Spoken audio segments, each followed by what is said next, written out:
Hello everybody, in today's video I'm going to be covering the top 5 tips for better accuracy in Call of Duty World War II. If you're new to the channel, welcome to JGod Gaming. This is a channel where I like to break down different in-game mechanics and give you tips and tricks for Call of Duty. And if this isn't your first time to the channel, welcome back. The 5 tips I'll be discussing in the video are adjusting for recoil, maximizing your aim assist, finding your right sensitivity, centering, and practice for consistency. One of the main motivations and the reason for this video altogether is I get asked pretty often when I've done my live streams and also my videos, people asking how I get better accuracy because it looks like my guns don't have recoil.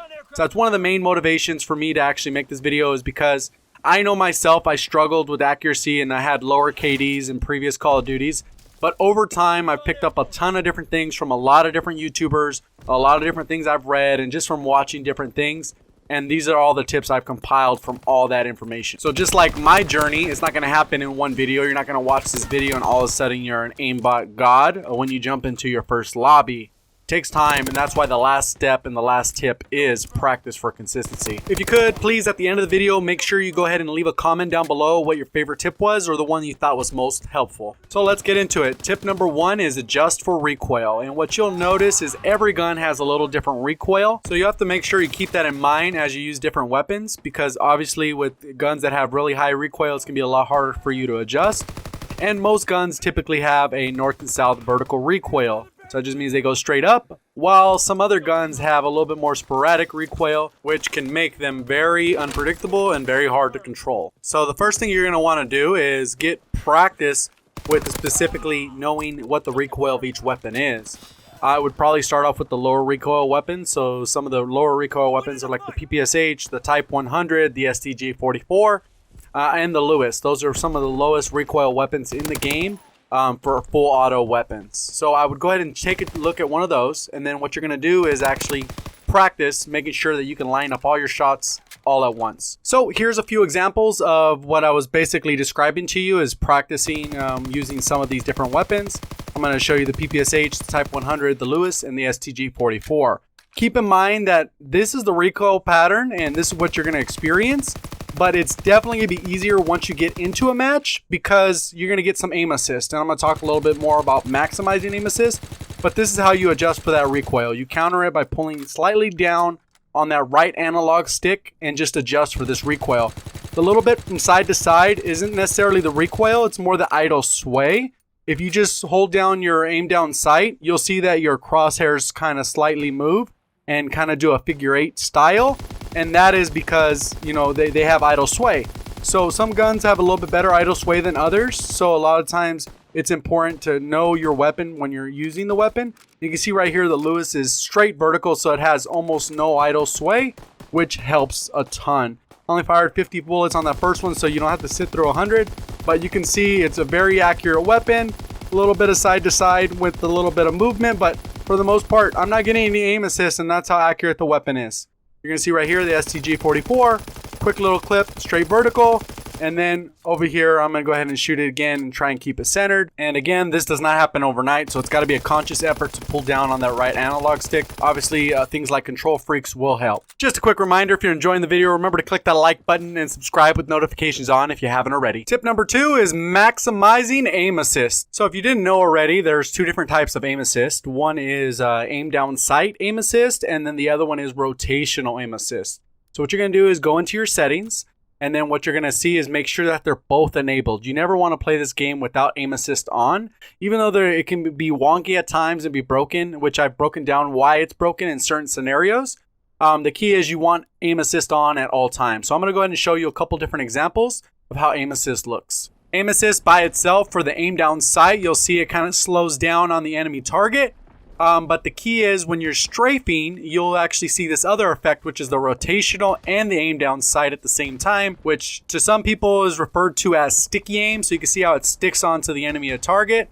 And then the only way to get rotational by itself is if you're not aiming down sight, but as you can see, you get a lot stickier aim when you are strafing. So that's why it's so important that you make sure that you strafe in every gunfight you get in, even if it's just slightly. But again, that's just going to be practice and muscle memory. Moving on to tip number 3. Tip number 3 is going to be finding the right sensitivity. So what I'm doing for you on screen is I'm playing with a super slow sensitivity. This is a sensitivity of a 1. And the reason why I'm showing you such a low sensitivity is to show you the limitations of a low sensitivity, and then also to compare it to a super high sensitivity. So you can see right here, I can't even turn on my opponent.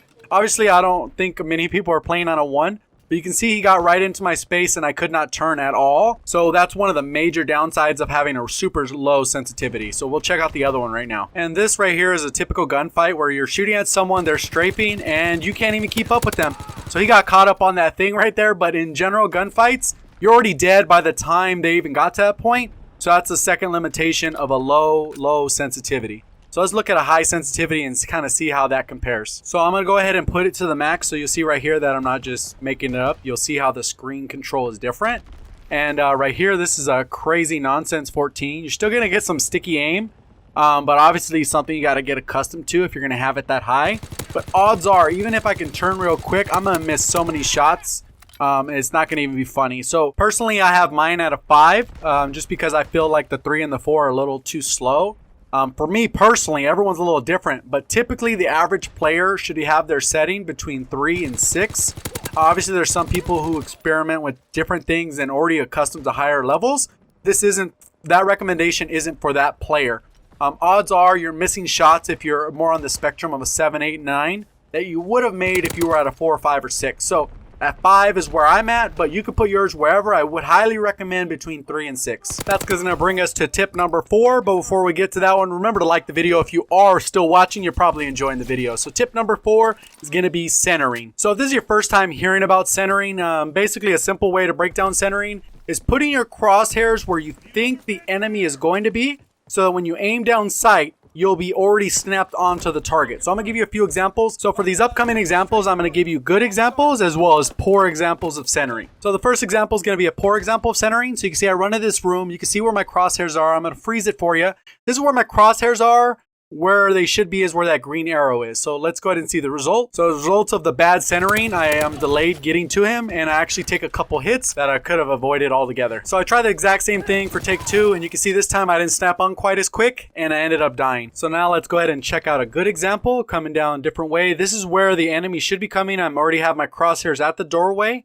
Let's see what happens. And as you'd expect, I melt him before I even get shot once. This is another example of a bad example. You can see right there, I'm not where I should be from the previous example. And as a result, I take more damage and actually lose this gunfight. So for this final set example, hopefully you're getting the idea of kind of where the crosshair should be. So you can see right here, I'm still aiming at the stairs. No enemy's going to be at the stairs. They should be aimed somewhere near that doorway. And as you'd expect, I get completely destroyed. I even land a hit marker. So for take 2, I make sure I center appropriately. And I actually had the person I was with say, make sure you're trying to kill me as hard as possible. Still got 2 hit markers. The person was in better position. So I shouldn't necessarily won that gunfight. But because of the centering, I at least had a chance. So the most important tip in my opinion is tip number 5, which is practice for consistency. And this one's the most important, I believe, is because it causes you to focus on all those other elements and actually work on them. A lot of times you'll hear people, you'll ask, hey, how do you get better? They'll just say, play the game a lot and you'll get better. Well, if that worked, everyone would be God mode because they've been playing for the past 10 years in Call of Duty. It doesn't work that way. So you got to practice all these individual things. So that's adjusting for recoil. You got to make the conscious effort to lower that right thumbstick. Maximizing your aim assist. Are you strafing all the time? Are you aim down sight? Do you have them both turned on? They should always be on, right? You maximize that sticky aim that we talked about. Find your right sensitivity. Is it too high, too low? Is your sensitivity within the range that I talked about, that 3 to 6 range? Most pros play in that range, and they want to be as accurate as possible. And, you know, obviously they could go higher, but why risk losing accuracy in gunfights? So stay in that 3 to 6 range unless you know you're just the aiming god, which you probably wouldn't have looked for this video.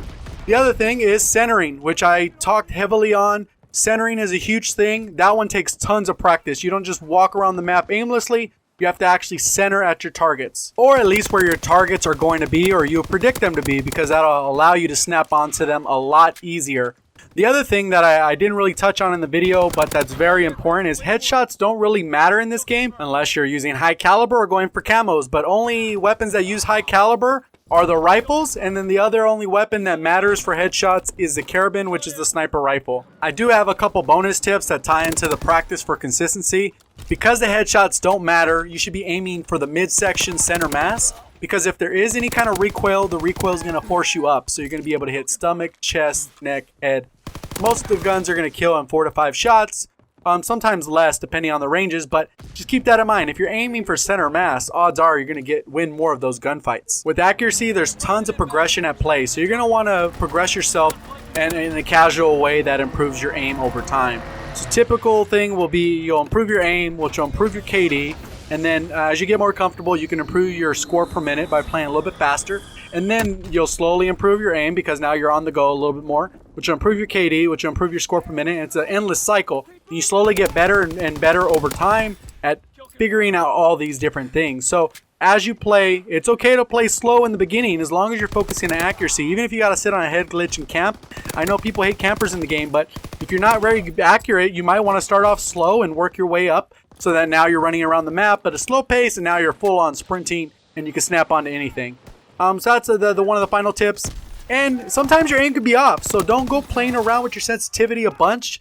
Whatever you leave it at, whatever you find it at and you feel comfortable with, keep it on that. There's no reason to bounce it around because one day it feels a little different. It's probably because you're either fatigued or have more energy or whatever the case is. There's different variables at play. So hopefully you did enjoy the video. I'm going to go ahead and recap real quick. But if you did like the video anyway, remember to click the like button, subscribe if you haven't already, and turn notifications on. So here's all of what I covered today: adjusting for recoil, maximizing aim assist, find your right sensitivity, centering, and practice for consistency. Thank you for watching, and as always, have a great day.